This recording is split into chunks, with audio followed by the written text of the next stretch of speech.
Yeah, I don't know. I mean, it's amazing what he's done. I mean, I would tell you that going into the season, it wasn't like I was looking before the season started of, who the guys were with triple doubles.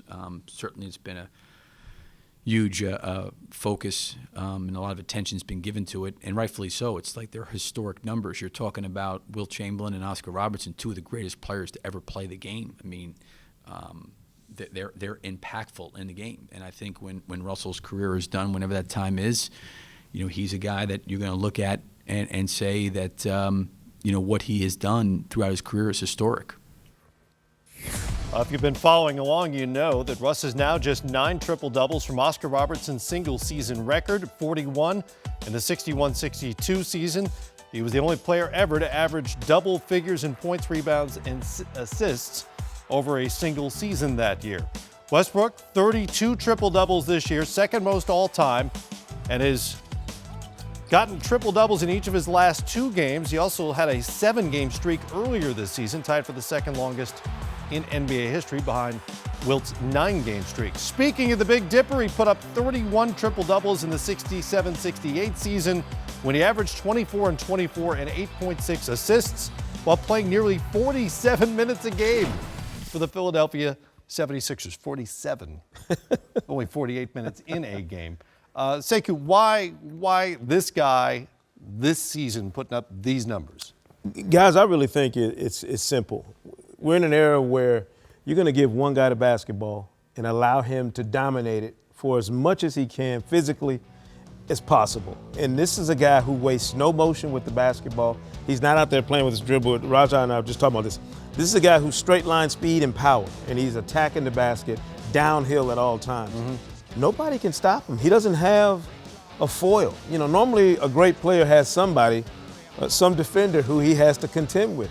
There's not a single individual defender that's going to be able to bottle up Russell Westbrook, because if you're bigger than him, if you're a guy like Kawhi Leonard, he's going to attack you the same way he would if you were Chris Paul. I mean, Russ doesn't care. He doesn't see who's in front of him. He sees the bucket. Yep, he's north and south, and as a defender, that's a nightmare. You get a guy going east and west, you got a chance. But when a guy's in attack mode all night, going north and south, man, that's a headache. Well, you've had the assignment before. Yep. What is the biggest challenge? Really, with him, when I used to guard him, it was that he couldn't really shoot the ball. So you give him a little bit of space. But now he's got that pull-up that's so hard to defend. He'll come right at you. So space isn't the answer either. I say get up underneath him, try to take away the pull-up, push him to your bigs, and keep him off the free throw line. Challenge him at the rim, be big, make him facilitate. I'm going to live with him passing the ball. I don't want him finishing with the spectacular plays around the rim, and I certainly don't want him on the free throw line, but I'm running him off of all of that stuff if I can. 32 triple-doubles on the season now. And by the way, this one was the 4th quickest of the season measured by time of game. He finished it off at 8:56 of the 4th quarter. We're keeping track of every single aspect of this, including the assists, and this was an area where he was criticized early in his career. Doesn't pass the ball enough. Sure. And yet, he's averaging a triple-double. Well, yeah, he's that good, right? He comes out some nights and he wants to score, and so he'll do that. And then he comes out on nights like this, and he's facilitating. He does it different ways. Like right here, you see him split and pick and roll, and it's all about getting to his spots. He knows when he gets to that point, Boris has to step up, and he can dish it again. Again, here, screen and roll, gets to a spot, middle of the paint. The patience of taking that one extra dribble sucks the whole defense in. That's a wide open shot. A lot of point guards want to rush the assist, right? They want to get off of it quick. But watch how patient he is with the ball. Again, not giving it up early, waiting for that back cut to develop, waiting for the big to step up. And they're easy plays for Russ. It's like it's a video game. He's playing at a different speed than everybody else.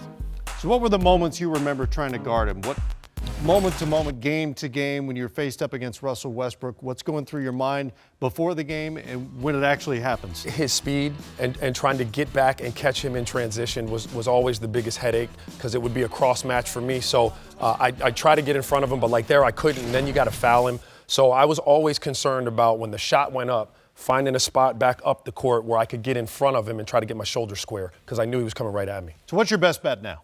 My best bet now is, I don't you know. or any other defender. Listen, I maintain that you got to pick him up somewhere near half court and try to get up underneath him. If you give him space, Russ is too good in space. He eats it up with his dribble. He's coming full speed at you, and then there's nothing you can do. At least get up in him and see if you can control him and bring him to your help. Defense is all about the help behind you.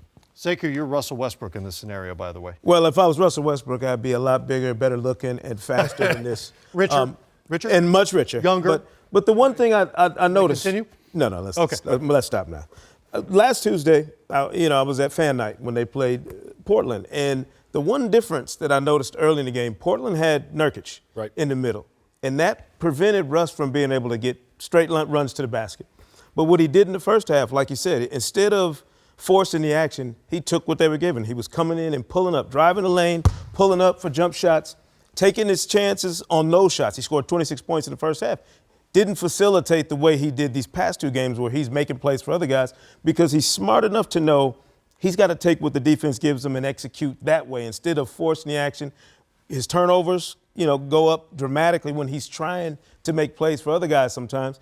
Just a smart basketball player who understands how to attack whatever the defense gives him. Absolutely. So if you were Russ, and to that point, if I had a big that was camped in the lane that was going to protect me, I'd try to get it right up on a hip. I'd be on this hip, taking away all of his space. The pull-up's not going to work on me. And I'm funneling him right to the big, who I know is up. If you wait for Russell Westbrook here, it's a wrap. You might as well be dunked on or it's a foul. So your big's got to be up, committed to taking him, and making him get off the ball early. And then my job as the guard is to be up in him, give him no airspace, and funnel him right to the big. But even as a perimeter defender, he comes down so often with such a head of speed going 1,000 miles per hour.